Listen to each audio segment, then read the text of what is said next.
Assalamualaikum warahmatullahi wabarakatuh.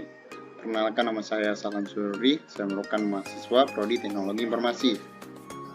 Pada kesempatan kali ini saya akan membuat tugas keamanan mata kuliah keamanan jaringan, yaitu saya akan menjelaskan sedikit tentang footprinting.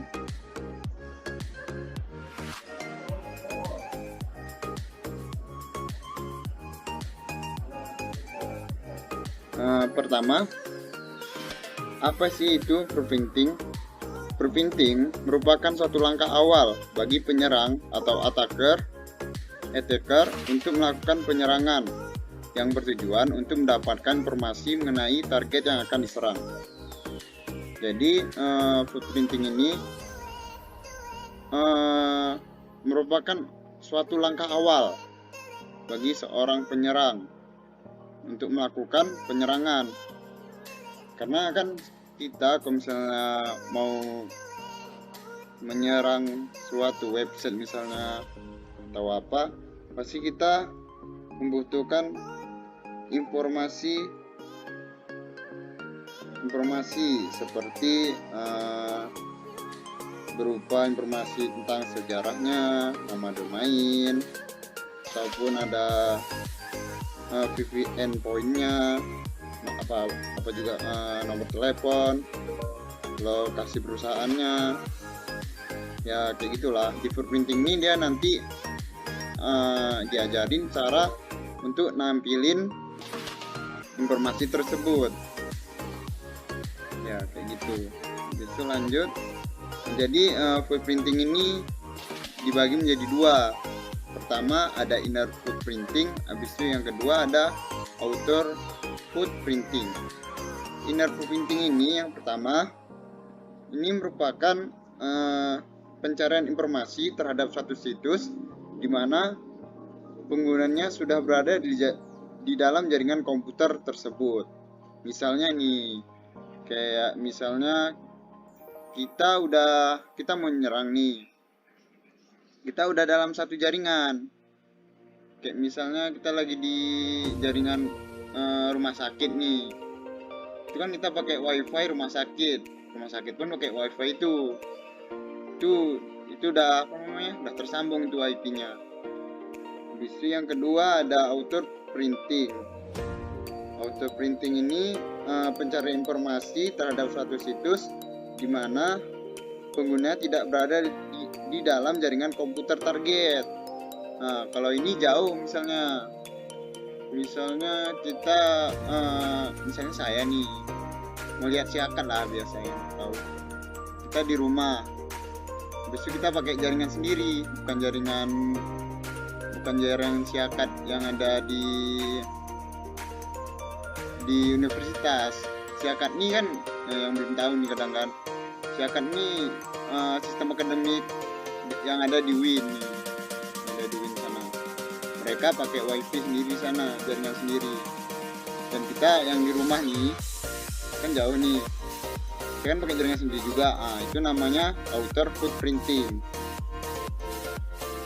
Selanjut, tujuan footprinting. Jadi tujuan footprinting itu yang pertama itu untuk mengumpulkan informasi jaringan. Informasi jaringan ini kayak nama domain internal, terus ada juga blokir jaringan, sistem IP address, TCP, UDP, kayak gitulah pokoknya. Habis itu yang kedua ada mengumpulkan informasi sistem. Kalau informasi sistem ini seperti informasi SNMP, habis itu sistem arsitektur, jenis sistem remote, nama sistem, atau kata sandi. Ada juga tujuannya itu untuk mengumpulkan informasi organisasi. Informasi organisasi ini contohnya kayak detail karyawan. Habis itu ada juga website organisasi. Itu ada juga petunjuk perusahaan, alamat, dan nomor telepon. Sejarahnya juga ada nampak tuh, biasa ada latar yang kita cari itu kok, di mengumpulkan informasi organisasi kayak sejarah latar belakang organisasinya, atau berita karangan atau siaran pers. Itu lanjut.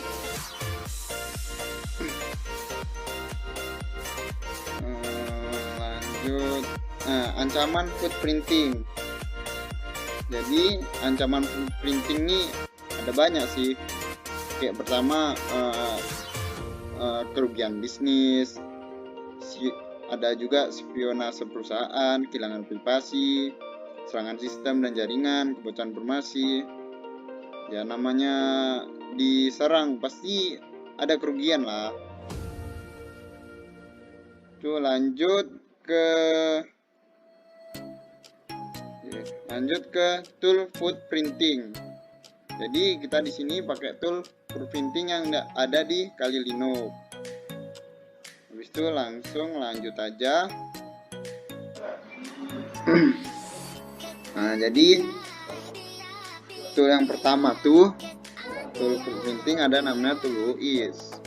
Pertama kita buat super usernya dulu, buat passwordnya.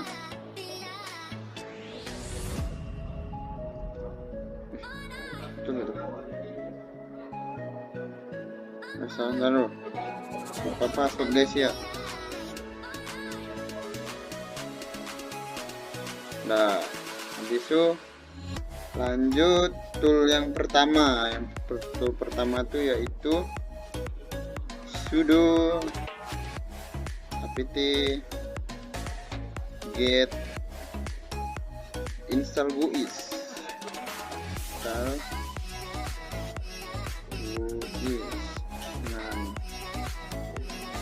Begini kan.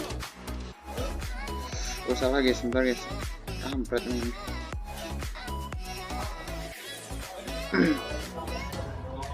Pakai sudo ya guys, baru bangun tidur nih, nge-lag nih.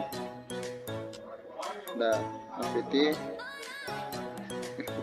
apt get install WHOIS, enter. Nah nih, ini udah terinstall nih, makanya gini nih, don. Habis itu lanjut tool yang selanjutnya WHOIS. Nah, sebelumnya ini ya, WHOIS ini adalah perintah di shell Linux yang dapat digunakan untuk melihat data kepemilikan sebuah domain atau IP address-nya. Pertama kita buat WHOIS apa ya? Aduh, ya aku lagi record nih cowok, biarin lah.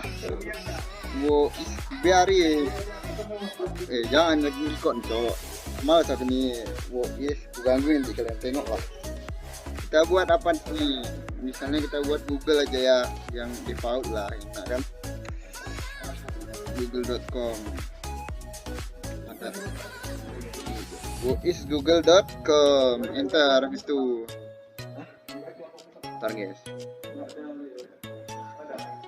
nah ini nanti di sini nih nampilin semua nih, ditampilin di sini nampilin pemilik domain, kontak pemilik website. Sini tampilin semua nih, tinggal nampak nih, tengok nih, ini adminnya. Habis itu dia di provinsi mana nih, kan nampak nih. Habis itu lanjut tuh, selanjutnya itu ada namanya WHOIS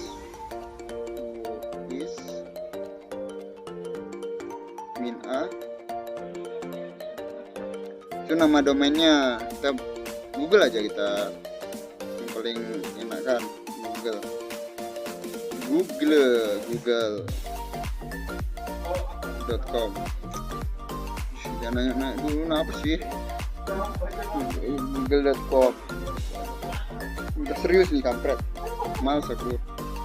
Sorry, ini emang kawan mengganggu nih Bu Guru. Langsung enter. Itu lagi jalan, bentar, ini laptop emang agak ngeri deh. Nah, ini nih google.com nih untuk nampilin database-nya. Ini nampak nih database-nya semua. Habis itu kita lanjut ke Dimitri ya kan, tertulis sini Dimitri. Woi, ributnya woi.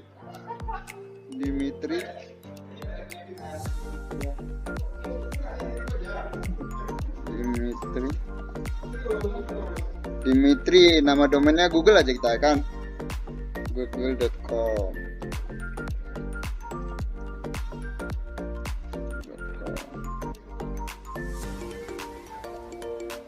Jebret. Dimitri. Nah, ini kan udah nampak. Jadi sebelumnya Dimitri ini kepanjangan dari Deep Magic Information Gathering Tool, yang merupakan fase dari subset peralatan pengumpulan catatan yang tercangkup dalam Kali Linux. Tujuannya itu untuk membantu penyerang menemukan fakta tentang target, juga membantu untuk menemukan vektor serangan yang dapat dikelola yang mungkin juga bekerja pada sistemnya.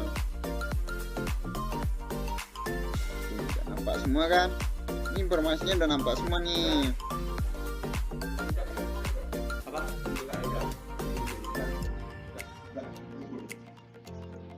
Habis itu ada juga selanjutnya toolnya itu Trackcerote namanya ya.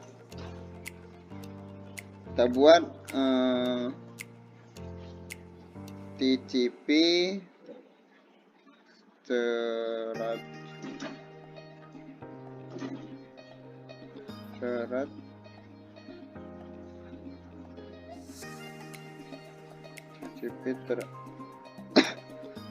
apa sih TTP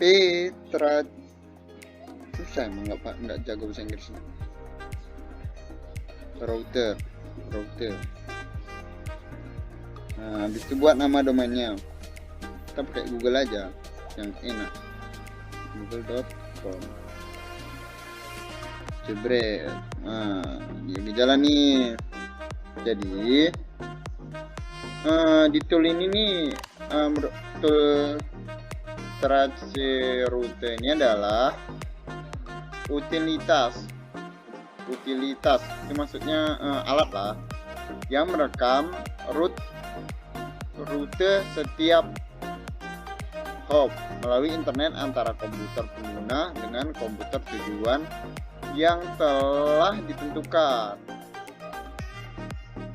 Jadi untuk melihat waktu dan tempuh hop, alamat IP-nya yang dilewati oleh hop itu pakai sintak ini nih, kayak alat lah sintak ini sih.